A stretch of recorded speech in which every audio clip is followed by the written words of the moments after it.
You're listening to The Art of Imperfect Adulting. I'm your host, Amy Stone. Here, I share stories from real people navigating the adventure that I call adulting. Are you ready? Me too. Let's do this. Hello, friends. In this episode, I'm going to introduce you to Virginia Dale Manning. Great name, right? We start out talking about a very common shift, I think it's common, that many people go through, which is the discovery of finding yourself on the adulting hamster wheel. But as sometimes happens on the conversations I have these days, it takes a few bobs and weaves, and we get to highlight some of the powerful choices that Virginia made that set up her life path to where she is today. So, are you ready? Me too. Let's do it. Virginia Dale Manning, welcome to Imperfect Adulting. Thank you. I'm so excited to be here and thank you for inviting me. You are very welcome. So, are you ready for a chat? I am. Let's go. Let's go. Let's do it. Let's do it. So, I start almost all of my interviews by asking my guests where they call home, what part of the world you're talking to me from today. I am currently in Houston, Texas. I've been here for about 10 to 11 years, but I am originally from Beaumont, Texas. Beaumont, Texas, but you're Texas born and raised. Texas born and raised. All right. There's a saying that comes out. So I live in Florida. I live in Miami, Florida, and there's a saying that I borrow from Texas, which is that I'm not from here, but I got here as soon as I could. All right. So before we get into the topic of the day, I want to give you a chance to tell the audience and the people listening, and me as well, because we're just meeting today, as little or as much as you want about your family, the people you live with, all the stuff like that. I'm a mental health therapist. I've been licensed since 2011. I have 4 adult kids, 9 grandkids. I know I don't look like it, but yes, I'm seasoned, lightly seasoned, Lightly seasoned. lightly seasoned. Yeah, and I mean, hey, I just enjoy life. Like I love traveling. I love to read. I love to bake. I love to cook. I love spending time with my family. I just love life, and I love Jesus as well. Very good. All right. So, kids and grandkids living in Texas. Very good. Today, what we're going to do is we're going to talk about your experience on what you call the hamster wheel, and how you got off the hamster wheel. That's what you positioned as your topic. Does that sound good? That sounds perfect. Okay. So, let's back up and make sure that we're all on the same page. Let's talk about what you mean when you say hamster wheel. Tell us what that means. Okay, so I'll give you a little backstory about how I experienced the hamster wheel myself, and I'm pretty sure many women do. So in my late 20s, I was a mother, a teenage mother. And so by 29, I was in college, I was working, I was dealing with kids, helping them with school. So that was the hamster wheel. And I call it work, school, kids, work, school, kids. And then we could just add in bills, added Bills. in, yeah, bills. And so just on that hamster wheel of trying to manage that. And then I started to realize, because it was just day-to-day routines, like wake up, get the kids ready, go to school. I go to school, go to work, pick the kids up, uh, do homework, go to sleep, take a bath, eat, just that just routine, just you just on automatic autopilot. And then one day I'm like, wait a minute, what am I doing this for? Like I'm just like a robot, just on like a hamster, right? Just chasing Yeah. the kernel of food around and around and around with no reason. Like, why am I doing this? The hamster said. Yeah. And so that's how I started feeling. I started like feeling like I'm doing all the right things, going to school, working, taking care of kids. But I didn't feel like I was doing the right things. Like I didn't feel the satisfaction. Like I didn't wake up in the morning and there's this golden sun. And so I'm like, wait a minute, let me stop. Let me think of what am I doing this for, right? Like I'm doing the right things, but I don't feel that satisfaction on the inside because it's just like automatic after a while. And so I stopped and I thought about it, and I already had this book, Purpose Driven Life. I probably shouldn't Okay. tell you what the book is. And I read that book, and that book just changed how I felt about and how I viewed all of these things I was doing every day. I'm like, it was for a reason. It was purposeful. And as I evolved, I'm like, okay, like reveal the purpose to me. I know the purpose is, I know I need to get a good job, be able to take care of my kids, pay bills, but it has to be something deeper for me to really want to continue getting up every morning on this hamster wheel. And, the burnout. I was Yep. experiencing that burnout. And so that's why I developed, and I'm pretty sure you'll tell it, the burnout toolkit with, it had a self-care guide, how to reset. And those are all of the things that I developed that helped me get to my next level of, instead of feeling burnout, feeling purposeful, meaningful, just being driven and just enjoying those heavy tasks. There's a lot in there. I love Hmm. that. I love that. One of the things I want to rewind and talk about, because I love to talk about these stories with people who are far enough past positions in their life where they can have a really good outlook on it, right? Hmm. But you sort of went through those sequences of when you were younger, like so college at 29. You mentioned that you were a teen parent, which Hmm. is something that I don't. I mean, I think we're probably right around the same age, maybe a little different because you look so young. But when I was growing up, there was a lot of pressure to not do that.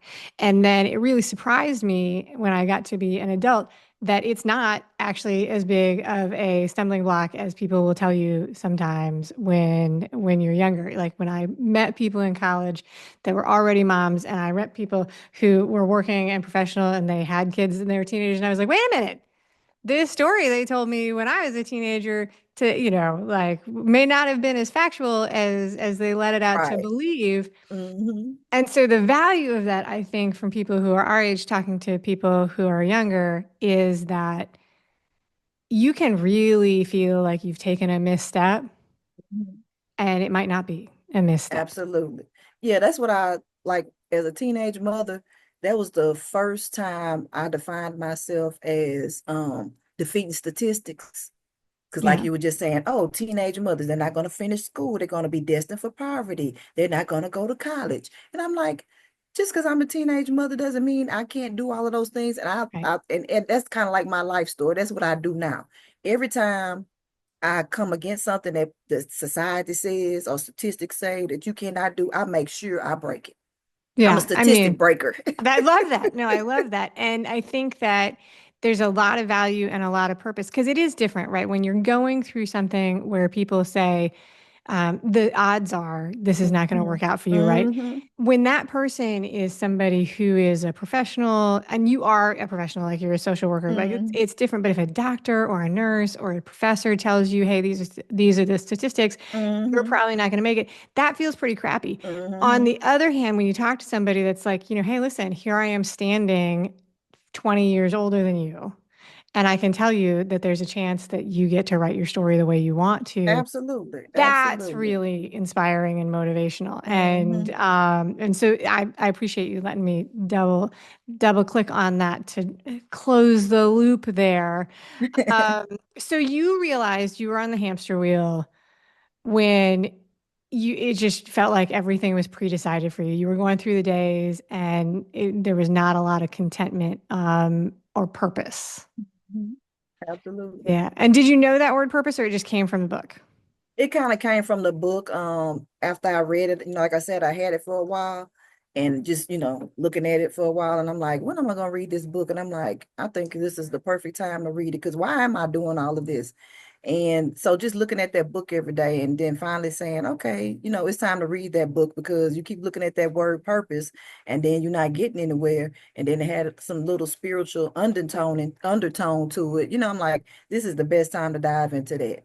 Do you remember where the book came from, like how you got it?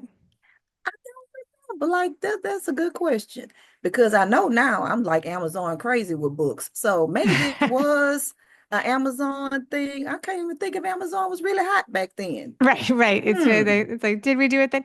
Yes. Yeah. So that's yeah, that's interesting to think about where because it had such a big purpose or such a big Hmm. influence on your life and where it might have come from.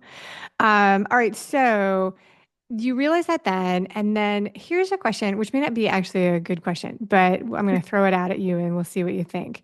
There's no Do such you, thing as not a good question. well, we'll see. I'm going to test that. Do you think that there are people out there who don't mind being on the hamster wheel? Do you think there are people who don't want off? I think that people don't think there's an option, is what I Okay. think. I think people don't want to do that, like be stuck in, you know, task after task, not taking a break, not having self-care, not being able to breathe, just feeling like they're stuck in this routine. I feel like they don't know that education part, that there are options. That is very well said. That is very well said. Yeah, you have to know that there's something else out there. You have to Mm-hmm. realize that there's another option. I like that a lot. All right. So, what changes did you make to get off the hamster wheel? Say it again. What changes did you make to get off the hamster wheel? Well, I tried to make sure I did my self-care. I was like reflected on what I needed to do, how I needed to do it, and just like take a break and think. And the one thing I tell my clients today is that know thyself. Because if you're just doing things and just like doing what society says to do, going through the routines, it's not because of you. It's because you're doing what society is saying you're supposed to do. And so, you never really think, is this what I want? Is this what is for me? And so just to be able to reflect on yourself and know what your path is, your destiny, your purpose is what's the best way to go. That kind of helped me. Like when I stopped and thought about that, I'm like, okay, what is the best thing for me to do in my life? What does God have for me to do? What is the meaning behind all of this? And then that kind of helped me set the structure of, okay, I need to start resetting. I need to take care of myself. I need to, know that I don't have to be on a hamster wheel. You have to do all of those things. You have to go to work. You have to go to school. You have to take care of your kids. But it doesn't have to be so stressful and so, tense and everything. And to know Yeah, that is important. it is. And I think that we talked about this a second ago, but I will loop back around. It's not always obvious that this is a choice. We don't see when we grow up with a sequence. If some like so I never thought about not going to school until I was like a teenager, right? Like in the beginning, you're just like, oh, this is what we do because people tell us to do it. Mhm. And it can be unnerving as an adult to realize how much of that is happening in our lives. And I remember Mhm. listening to somebody's interview in my 30s, and she was talking about, she's like, well, I looked at this and I realized that this was not for me. Like I didn't have to follow these rules. And I was like, wait, what are you talking about? That's an option? Like these, I didn't even see that. I didn't know that that was there. And So another barrier too is that if you didn't grow up with those role models, that's right. because I'm the first generation of everything, the first generation to go to college, the first generation I was a teacher, the first generation to be a business owner. So as they say, I had to get everything from the mud. So I didn't have my mom committed suicide when I was 22, Oh, wow. 23. So I didn't have her, to continuously guide me as a young mother and everything like that. So I did, and then a lot of her family were still in Florida because we have family. They came from Jacksonville, Florida, and There's a so it was connection, just Florida and Texas. Yeah. always that border. And Yep. so I didn't have that. So I kind of had to learn as I go. And books is really what still to this day, I'm a book lover. If you come in my office, you're gonna see books everywhere. And I'm Amazon, hey, they probably love me so much for buying all of these books. But just to educate myself because I didn't have that role model and still don't today. I'm still, you know, trying to connect with people and Yeah. trainings. And thankfully these days it's more workshops and trainings and conferences and stuff, that we can go to for that education. Because when I was coming up, I didn't know. Like I say, I was just going. Yeah. I And was you know just what? There going. is a choice there, right? Like, so I love to Mhm. talk to people about the choices and the decisions they made. And so I want to make sure that I give you props and kudos and credit for making the choice to go out and find the information you were looking for, because there is another choice you can make, which is to just not and just go with the flow and Absolutely. slide along. And there's nothing wrong with that choice, but Mhm. it's like to call You it have out to when live people with do it. it. Yeah. You Mhm. do have to live with it. Absolutely. Okay. So then when you chose to get off the hamster wheel, you said you read the book and you said, I'm going to do some thinking about what is my purpose, what is my why. That's sometimes the other word we use for this kind of thing. What changed in your day-to-day life as a result of that? Well, I started slowing down, taking breaks, especially because I used to just go from one task to the other. I would wake up in the morning, get the kids ready, we'll shoot out to school, trying to make sure they get there for. I would shoot to school because it was right around the same area. Then after school, I'll go straight to work. Then from work, go pick the kids up from daycare. Just this routine. But I'm like, start taking some breaks. Even in the summer, no breaks, just going. So just taking breaks, reflecting, thinking like, okay, it's okay to stop and breathe. Like you don't have to do homework as soon as you get home or jump to the kids with their homework as soon as you get home. Take a break, have some conversations with the kids, have conversations with yourself. Like think about how your day went, reflect those Yeah. reflections, reset, as part of the burnout toolkit, reset, daily affirmations that became a key. Like, let me just stop and reflect. Like, what am I feeling today? What do I need to boost my mood today? Because of course it's not going to be all perfect just because I read the book. Not everything is kumbaya, but no, I got to put some stuff in place. So daily affirmations. It was always either a Bible verse or, I could do this. I'm beautiful. Because that was another thing. Like, because, you on that hamster wheel, you're not looking beautiful every day. And, No, you're there's just a looking whole ran season. down. There's Okay. a whole season of life where you're just like, I just gotta get Like, stuff done. Like nobody's paying uh-huh, attention. Yeah. like I just got to go and just get up. Don't even remember if I brushed my teeth or not. Yeah. But just resetting, just intentionally sitting, resetting, reflecting on what I did well, what didn't go well, and you doing more of what I did, what I didn't do well, revamp it, reset it, get some knowledge about how to make it better, and then just continue growing over and over and over again. So what they call it, the snowball, things to Yep. snowball. So what do Yeah. you want to snowball? Do you Right. want negative things to snowball or do you want positive things to snowball? So what you So yeah. focus on is what grows.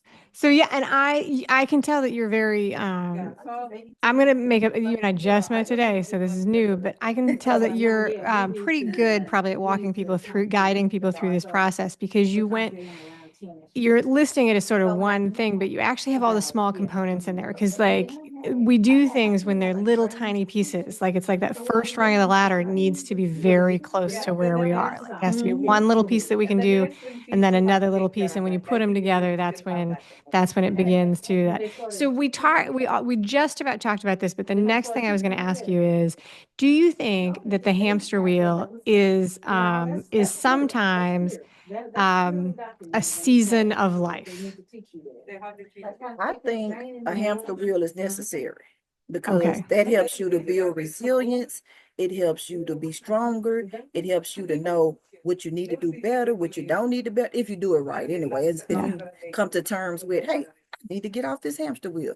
But if you're just content with it, I mean, that's a whole different season, right? A Right. season of stuckness, right? Yeah. So But yeah. the recognizing it and doing things to adjust is a season of growth. So you continue to grow, and each season you might get back on a hamster wheel, right? Because when you grow, then that's probably a whole nother hamster wheel that you have to learn how to navigate. Because so like for example, like I went from being a mother, going to school, graduate school, kids get a little older, they're more self-sufficient. Bam, another hamster wheel. Now I'm trying to find a job that's going to accept me and still handle teenage kids and all Yeah. their activities and work. So it's still, either way it go, Yep. Yep. so you have to learn how that's that reset, what I need to do to get to my next level to stay, productive. And so I don't get stuck. The key is not to get stuck. Yeah, no, absolutely. The reason I ask that is because I've a lot of people that I talk to who have gone through this process of being in a really sort of a burnout, overwhelm type thing. They often get that feedback from people, right? That it's like this is normal. This is just the way it is. You just kind of have to deal with it, and it's not very helpful that feedback when you're looking to make a change, right?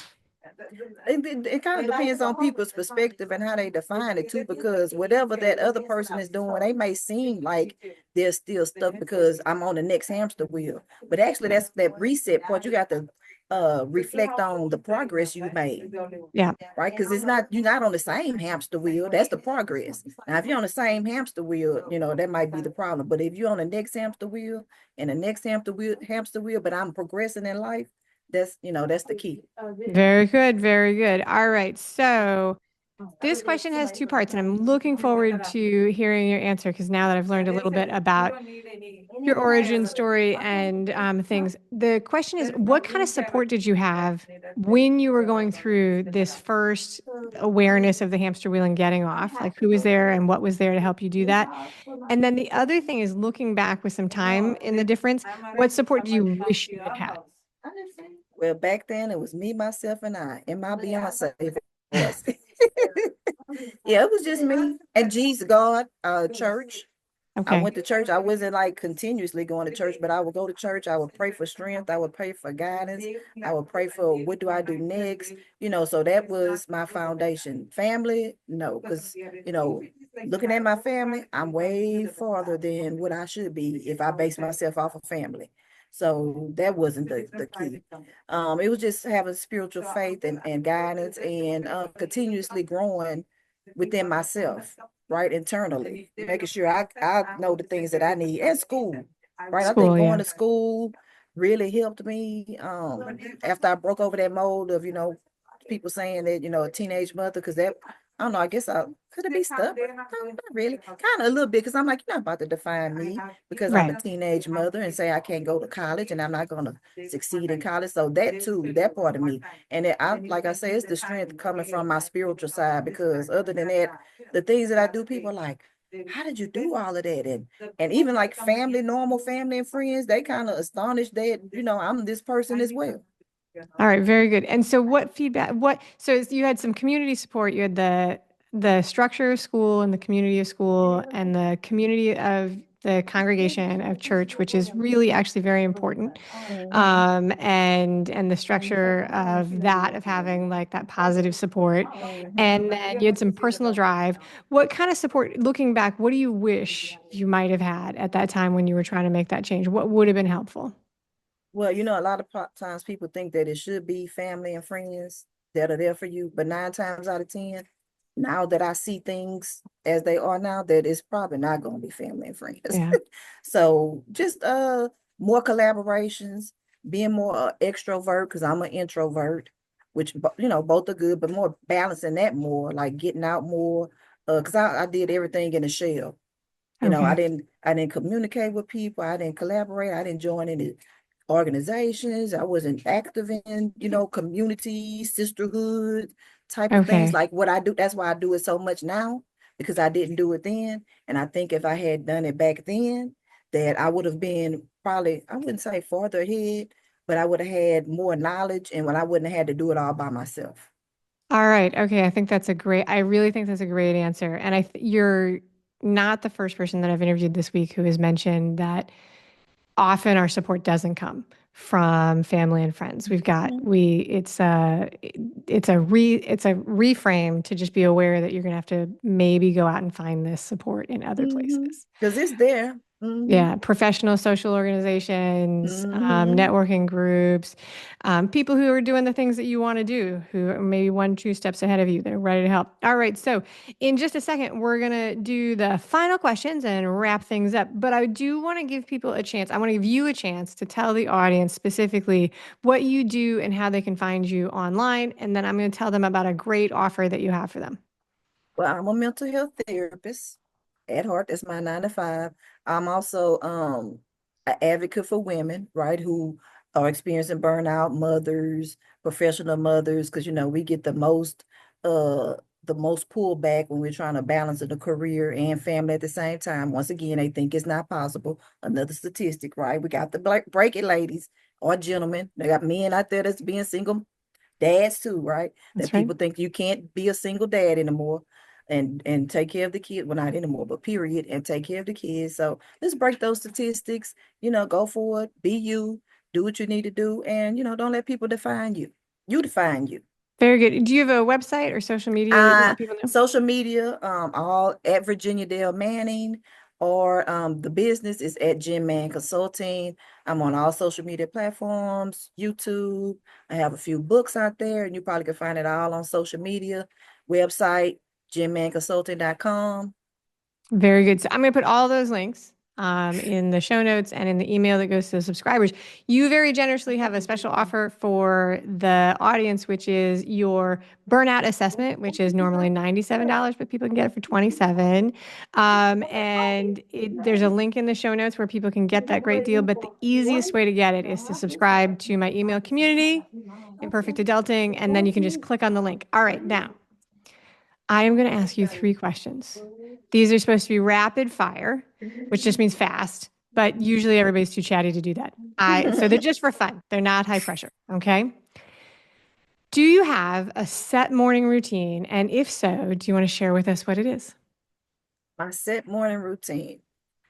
I've gotten to the habit of getting up early, doing some reading, mostly something, I try to have, for the past 2 years, my reading list has been every month a spiritual book, and my goal is to be a multimillionaire. So it's a book that has to have the word millionaire in the title. Okay. So every morning I get up, it got to be reading something spiritual, whatever it may be. And I always throw extra books in. Like I say, I'm a book fanatic. Yeah. And then, just reflecting. Sometimes I try to lay in bed and just try to be still and listen to what's going on around outside. Like I try to listen to the cars, listen to the trees, listen to if some water is dripping, like tune in to just quietness and just listen, like what's going on around me. And I find that brings me more peace, and I have an easier day when I do that.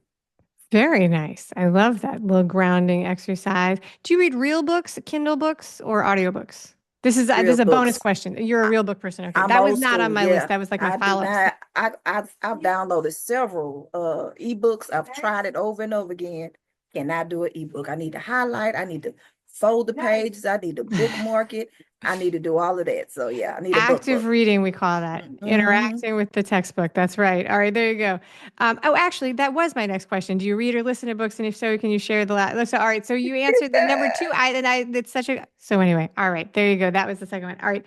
Now, third and final question, when you take vacations, do you prefer to travel somewhere that's far away to like an exotic location, or are you a person who vacations and enjoys relaxing closer to home? Oh, I got to get away. Preferably somewhere sunny with some beach and, a nice view. I love nice views. Have to have a nice view. I do not want a hotel or resort room or whatever if it does not have a nice view. I will ask to be moved. If they give you the view that's like the partial garden and it's actually like the parking garage with a little sliver, you're back down at the desk like, excuse me. Excuse me. Can I have a view? Why can't I be on that side of the building? I love it. I love it. That's it, Virginia Dale Manning. Thank you so much for being my guest today. I appreciate it. Thank you for having me. Thank you for listening today. I hope that you enjoy the show. And before I go, I want to encourage you to become a bigger part of the conversation. Obviously, subscribe wherever you're listening to the show. Listen to more episodes. That'd be great. Obvi again, please write a review and tell your friends about the show. That truly is a great help for getting the show in front of new people. Okay, but more fun for you yourself, head over to imperfectadulting.com and join the email community. You'll get some free stuff right away, and that way you'll begin to get the emails about the podcast. This includes the links for the special offers from the guests, and it's the only way to get that. Also, if you aren't in the mood to listen, I actually include an article directly in those emails. Whee! Now, if you love this and you crave more time with me, Amy, as a coach, a mentor, or just adultier adult, numero uno, check out The Village. If you have a story you want to share with the listeners, I'd love to hear from you. I have an open application. Just let me know you want it. And that's a wrap for today. Until next time, remember, the journey is the destination. Ralph Waldo Emerson said that, not me. Well, until just now, I did just say it. But what I want you to hear today is that if your adulting journey isn't going the way you expected, that may not mean that you're lost. It may just mean that you're on your way. This is Amy Stone, signing off. The Imperfect Adulting podcast is created and produced by Amy Stone and Amy Says So. Anything expressed on this show is offered as entertainment, and the views of the guests may not always represent the ideas and viewpoints of the host. That's me. Amy does not intend or hold herself out to provide professional advice or recommendations of any kind. In the end, you and you alone need to make those kinds of decisions based on your personal and individual situation, needs, circumstances, and comfort level.